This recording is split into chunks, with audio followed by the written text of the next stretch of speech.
ओम साई राम।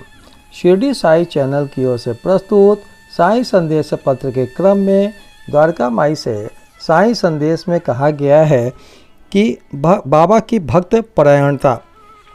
बाबा भक्तों को उनकी इच्छानुसार ही सेवा करने दिया करते थे और इस विषय में किसी प्रकार का हस्तक्षेप उन्हें सहन नहीं था।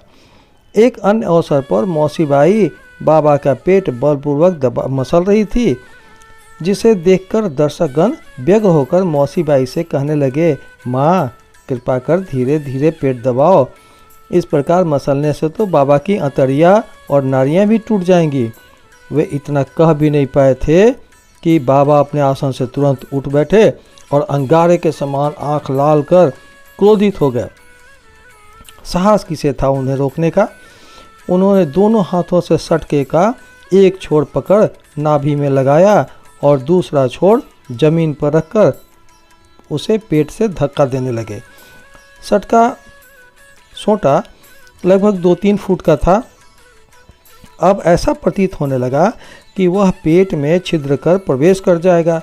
लोग भयभीत होकर अपने अब पेट फटने ही वाला है।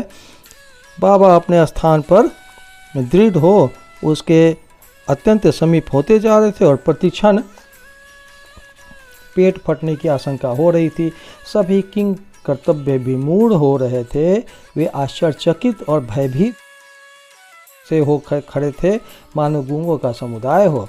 यथार्थ में भक्तगण का संकेत मौसीबाई को केवल इतना ही था कि वे सहज रीति से सेवा शुश्रूषा करें।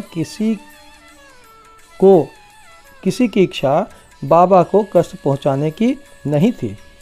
भक्तों ने यह कार्य केवल सद्भावना से प्रेरित होकर किया था, परंतु बाबा तो अपने कार्य में किसी को हस्तक्षेप कर्ण मात्र देना चाहते थे।